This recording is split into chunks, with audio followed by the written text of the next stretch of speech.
Bismillahirrahmanirrahim. Assalamualaikum warahmatullahi wabarakatuh. Alhamdulillahillazi arsala rasulahu bil huda wa dinil haqq liyuzhirahu 'alad din kullih wa kaffa billahi shahida. Asyhadu an la ilaha illallah wahdahu la syarikalah wa asyhadu anna Muhammadan abduhu wa rasuluh la nabiyya ba'da. Allahumma shalli wa sallim ala sayyidina Muhammadin wa ala alihi wa sahbihi ajma'in. Hadirin yang dimuliakan Allah, para ustadz, ustazah, demikian juga santri dan santriah yang berbahagia. Kembali kita melanjutkan tadabbur kita, ngaji kita pada sholat zuhur. Pada hari ini kita melanjutkan surah An-Nisa ayat 28 sebagai lanjutan yang lalu. Pada ayat 27 yang lalu kita mengkaji tentang adanya dua kehendak yang tarik-menarik di dalam kehidupan kita. Pertama adalah kehendak Allah SWT agar kita hidup bersama Allah, mengikuti semua ajaran, tuntunan, dan juga berbagai perintah-perintah yang diminta kepada kita laksanakan. Demikian juga larangan-larangan yang harus kita tinggalkan.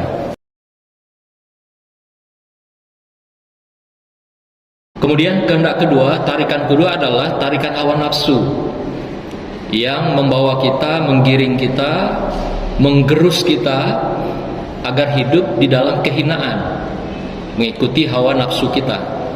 Apakah itu syahwat, apakah itu hal-hal yang bersifat kemungkaran, kezaliman, dan berbagai kejahatan yang dinahodai oleh nafsu kita atau hawa nafsu kita. Nah, tarik-menarik itulah yang jadi tagihan dari pembahasan yang lalu, dan Allah menghendaki kita agar hidup bersama Allah dengan kelemahan-kelemahan kita, kekurangan-kekurangan kita, bertaubatlah. Dengan cara itulah kita selalu berada hidup bersama Allah dan selalu mengikuti perintah dan ajaran Allah. Maka itu sekecil apapun kezaliman, kejahatan dan kemungkaran kita lakukan, segeralah beristighfar. Kalau Rasulullah katakan, satu kejahatan yang kita lakukan ikuti dengan 10 kebaikan. Artinya ditutupi segera kesalahan-kesalahan itu dengan kebaikan-kebaikan. Inilah pembahasan yang kita kaji pada minggu yang lalu. Nah, ayat 28 Allah mengingatkan kita kembali, yang berbunyi ayatnya, a'udzubillahi minasyaitonirrajim, bismillahirrahmanirrahim, yuridullaha ayyukhaffifa 'ankum wa khuliqal insanu dha'if. Allah hendak memberikan keringanan kepadamu, dan manusia dijadikan bersifat lemah. Apa yang dimaksud dengan ayat ini? Sebagai kelanjutan dari ayat sebelumnya, Allah menyadari betul bahwasanya Allah menciptakan kita itu dalam keadaan lemah. Kelemahan-kelemahan itu karena kita dibekali dengan hawa nafsu, dan dalam diri kita ada 3 kekuatan yang membuat kita lemah. Yang pertama adalah hawahu kita, yang dinahodai oleh emosi, kesombongan, keangkuhan, sehingga kita merasakan diri lebih dari orang lain. Inilah pernyataan setan, iblis di hadapan Allah SWT. Aku lebih hebat dari dia, aku lebih pintar dari dia, aku lebih cantik dari dia, aku lebih gagah dari dia, aku lebih kaya dari dia. Pokoknya menyatakan diri lebih dari orang lain, itu adalah pernyataan iblis, setan atau jin di hadapan Allah SWT, dan itu dibenci oleh Allah SWT. Yang kedua, hawa nafsu kita itu mengarahkan kepada butun. Butun itu apa? Adalah perut kita. Orang kadang-kadang melakukan keinginan-keinginan hidupnya semau perutnya saja. Apa yang dikatakan semau perut itu? Dia melakukan kehidupan ini halal, haram, hantam. Dia makan semuanya yang halal dia makan, kemudian haram dia makan juga, dan campuran keduanya pun dia makan juga. Itulah perut kita yang dinahodai oleh hawa nafsu. Ketiga apa? Purujukum, yaitu syahwat, di mana orang kadang-kadang dikendalikan hidupnya oleh syahwat, nafsu syahwat, sehingga membuat orang menyimpang dalam hidupnya, melakukan kemungkaran, kemaksiatan di dalam kehidupannya. Allah paham betul dengan kelemahan kita, dengan apa yang Allah ciptakan terhadap manusia yang kita rasakan pada saat ini. Ada 3 kelemahan yang dikatakan Allah dalam ayat ini, yang disilakan dari wa khuliqul insanu dhaif. Artinya manusia terciptakan dalam keadaan lemah, dan Allah berikan 3 keringanan di kelemahan itu. Pertama adalah lemah dalam hal ibadah. Dalam hal ibadah tidak semua orang punya iman hati yang sama. Dan dalam beribadah ini juga Allah tidak pernah beratkan manusia. Sholat tidak perlu bayar, gratis. Puasa tidak perlu bayar, gratis. Kecuali sedekah misalnya, zakat, itu kita keluarkan karena ada rezeki yang anugerah Allah berikan pada kita, nikmat yang diberikan Allah pada kita. Maka syukur kita keluarkan sebagian rezeki itu. Tapi kalau sholat, puasa, itu tidak ada modal biayanya, dibandingkan dengan kita melakukan maksiat. Pergi misalnya ke bar, ke pub, ke tempat-tempat pelacuran, itu semua pasti punya biaya dan modal. Modal transportasinya, modal beli-belinya, modal transaksinya, makan minumnya, dan sebagainya. Atau yang gampang saja, kalau kita ke mall, mall itu gudangnya setan, jin, dan iblis itu, atau pasar-pasar. Maka itu Bapak Ibu yang suka sering ke mall pasti akan terkuras uangnya, karena digoda oleh iblis dan setan. Beli 1 pengen 2, beli 2 pengen 3. Itulah yang terjadi, godaan-godaan yang dilakukan oleh setan itu. Maka itu hadis Rasulullah mengatakan mall dan pasar itu gudangnya. Nah, maka itu bulan puasa ini jangan sering-sering ke mall, terutama ibu-ibu ya, karena di sana tempatnya bermukimnya mereka. Jadi kalau ke sana pasti lebih dari rencana apa yang kita sudah siapkan untuk belanja misalnya gitu, karena godaan mereka tadi. Nah, kemudian dari 1 ingin 2, terus menerus ke tempat-tempat keramaian itu. Jadi dengan kata lain, kalau kita bermaksiat biayanya besar, tapi beribadah tanpa biaya, gratis, diberikan Allah kemudahan-kemudahan. Nah, persoalannya ini menyangkut iman dan hati seseorang. Tidak semua orang dengan gampang meringankan ibadah itu. Ibadah yang 4 rakaat sangat berat dilakukan kalau kita tidak terpanggil iman dan hatinya. Rumah kita dekat masjid, berat melangkah ke masjid kalau tidak terpanggil iman dan hatinya. Walaupun dekat masjid kita, ada saja alasan malas ke masjid. Kata Rasulullah, ada 7 golongan orang nanti yang dijamin di surganya Allah. Pertama adalah mereka yang terikat hatinya dengan masjid. Jadi yang terikat hati dengan masjid, ingin selalu ke masjid. Apakah beribadah, melakukan ukhuwah Islamiyah, silaturahim, kegiatan majelis taklim, kegiatan-kegiatan keagamaan. Pokoknya hati terpaut. Sekalipun dia keluar rumah, tetap pengen juga sholat di jalan pun di masjid, nanti dia cari masjid. Sekalipun dia dalam safar perjalanan, dia berpikir di mana ada masjid. Hatinya selalu terpaut, tidak merasa nyaman dia kalau tidak sholat di masjid dengan berjamaah.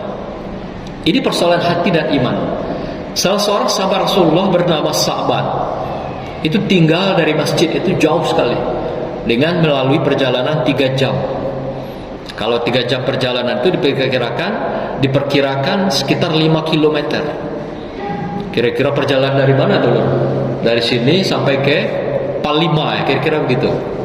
5 kilo, 3 jam perjalanan. Dia di balik bukit lagi. Kondisi kawasan Nabawi itu atau Madinah itu daerahnya berbukit. Dia tinggal di balik bukit. Lalu setiap 5 waktu dia hadir duluan, duduk di pojok sebelah kanan, supaya dia tidak terganggu oleh orang lain.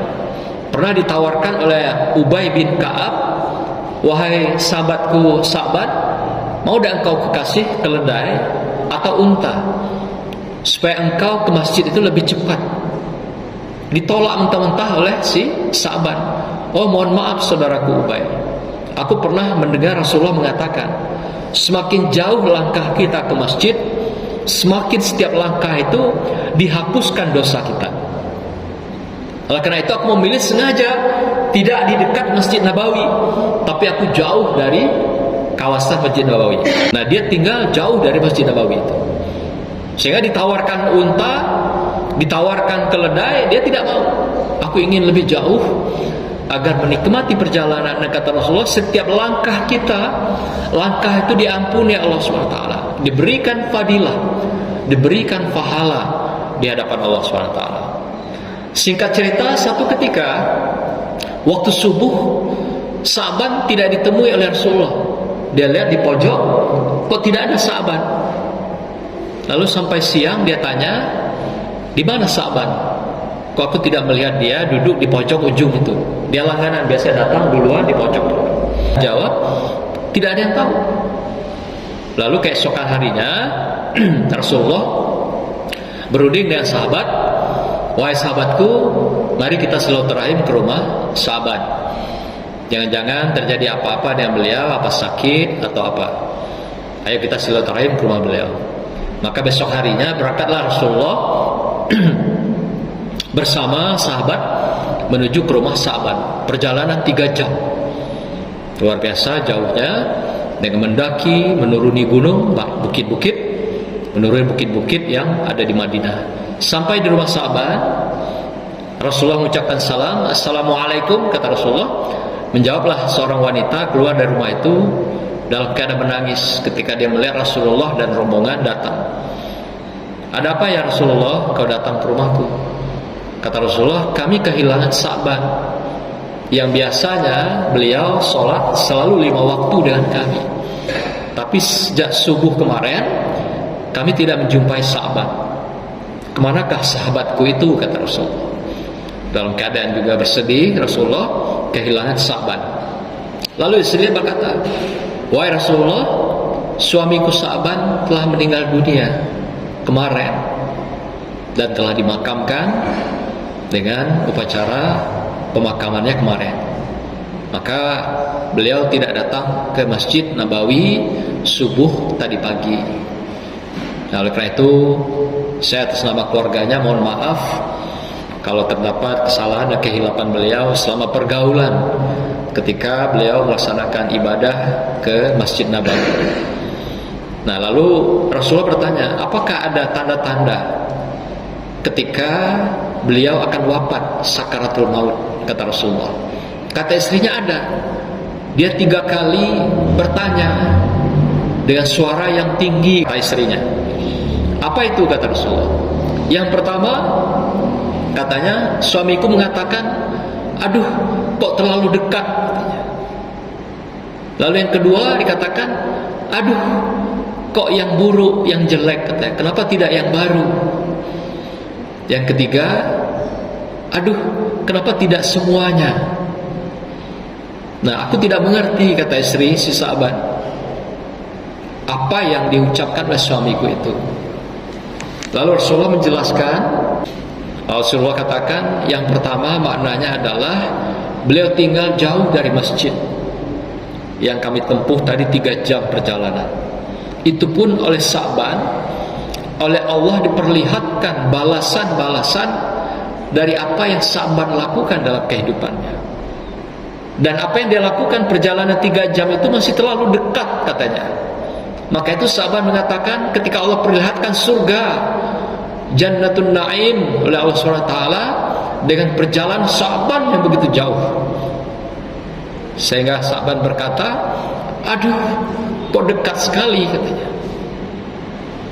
Padahal sudah 3 jam perjalanan, tapi masih dikatakan kok dekat sekali.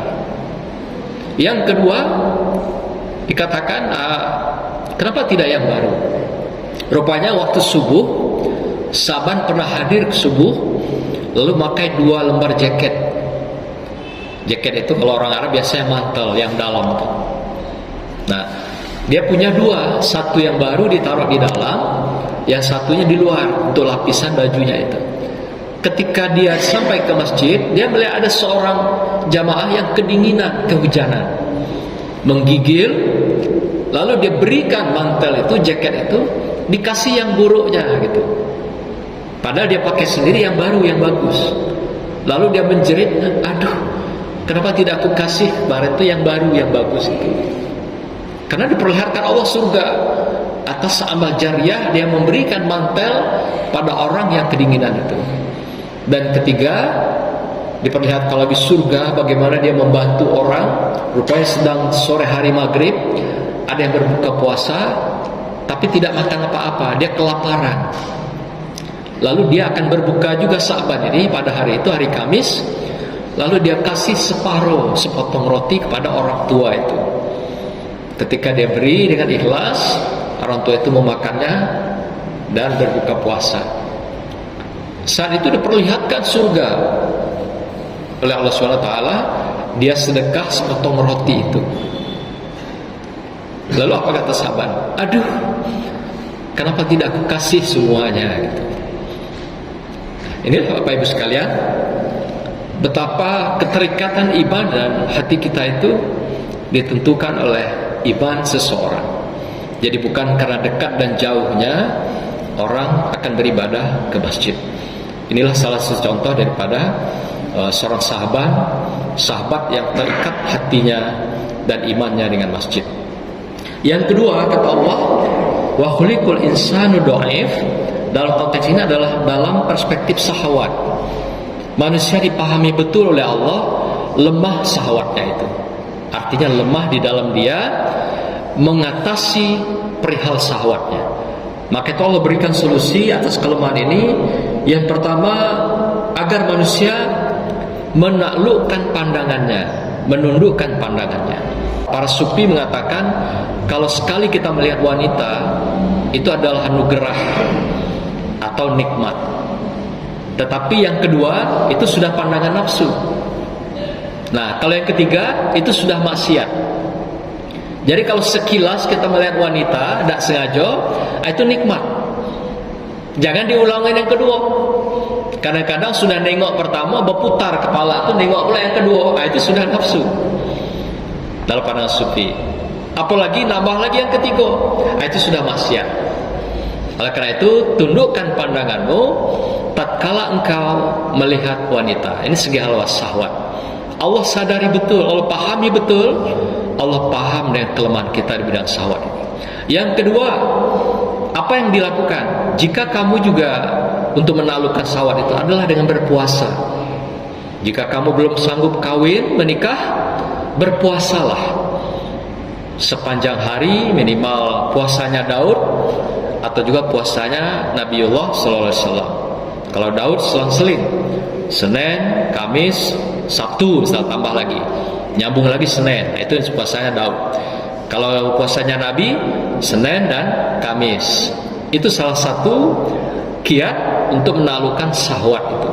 Kelemahan kita agar tidak dinahodai, dikelola oleh syahwat atau hawa nafsu dalam kehidupan kita. Ketiga apa? Menikahlah. Yang pertama tidak kuat, yang kedua tidak sanggup. Ya, arti menunduk pandangan juga tidak kuat, puasa juga tidak sanggup. Yang ketiga, menikahlah. Sekalipun engkau menikahi wanita budak sekalipun. Nah, budak itu adalah kalau pada masa Nabi itu adalah wanita yang paling terbelakang, katalah begitu. Dia orang miskin, dari orang yang tidak terdidik, bekerja dengan para majikan, dan mereka menjadi hamba-hamba, diperjualbelikan. Sampai begitu tidak berharganya wanita budak hamba saya itu. Boleh. Kalau kamu tidak sanggup dengan materi, biaya, nikahi budak. Dengan catatan minta izin dengan majikan atau pemiliknya. Nah, kalau kini kira-kira seperti apa? Boleh menikahi wanita yang miskin, yang kurang mampu, sebanding pula dengan keadaan kita kalau yang juga tidak mampu. Kalau yang mampu ya itu akan lebih baik. Tapi yang bagi tidak mampu tapi tidak sanggup menaklukkan pandangannya, tidak sanggup berpuasa, maka menikahlah. Itu solusi yang diberikan oleh Allah dan dituntun oleh Rasulullah sallallahu alaihi wasallam. Yang ketiga, Allah memberikan juga berbagai keringanan di atas kelemahan kita. Apa itu? Adalah kondisi kita masing-masing. Tidak semua kita hidup dalam berkecukupan. Ada di antara kita mungkin dalam keterbelakangan, kemiskinan, kekurangan. Nah, dalam kondisi itulah Allah pun memberikan rukhsah, adanya pertimbangan-pertimbangan, yaitu memberikan kemudahan-kemudahan. Dengan kata lain, dalam masa Nabi pun pernah ada orang tua yang kerjanya itu apa? Mencari makanan bekas di tempat-tempat sampah, karena mereka tidak mampu menghidupkan anak-anaknya yang yatim.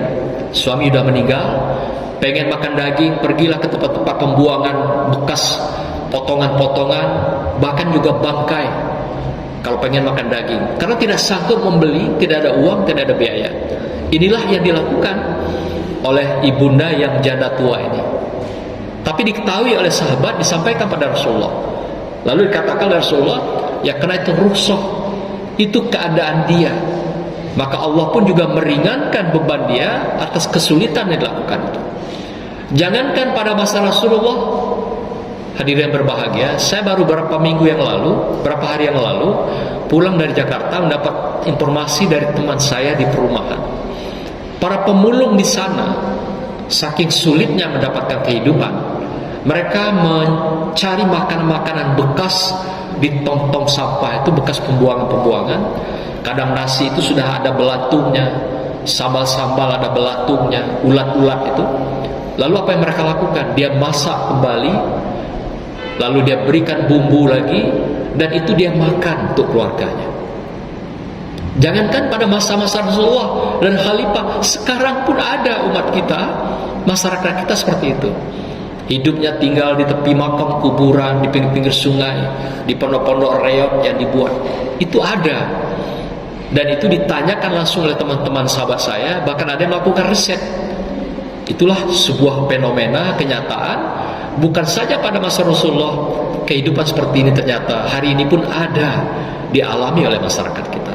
Nah, ini adalah kehidupan yang rukhsah. Karena kelemahan, kekurangan, kemiskinan, dan berbagai keterbelakangan ini, Allah memberikan juga keringanan. Keringanan dalam kehidupannya, keringanan dalam dia nanti beribadah, dan juga di dalam mereka menjalani kehidupan yang penuh dengan tantangan di dunia yang fana ini. Hadirin berbahagia, inilah keringanan-keringanan kita diberikan Allah atas kelemahan kita sebagai makhluk. Sekali lagi, wa khuliqal insanu dhaif, dan diciptakan manusia itu dalam keadaan lemah, dan Allah memberikan keringanan atas kelemahan kita, terutama dalam hal beribadah. Tidak ada alasan tidak ke masjid kalau hanya karena faktor jauh. Sa'ban sudah buktikan 3 jam perjalanan dia bisa lalui dan bisa menikmati ke masjid setiap waktu dalam sehari semalam. Barakallah, semoga Allah ikat hati dan iman kita dengan masjid, dengan ibadah, dan juga bisa menaklukkan hawa nafsu kita di dalam kehidupan kita. Terlebih di bulan suci Ramadan yang penuh dengan berkah, rahmat, dan juga maghfirahnya. Semoga kita semua akan mendapatkan atau menjadikan orang-orang yang takwa dan menjadi tiket kita mendapatkan surganya Allah di dunia dan di akhirat. Barakallah, demikianlah. Wassalamualaikum warahmatullahi wabarakatuh.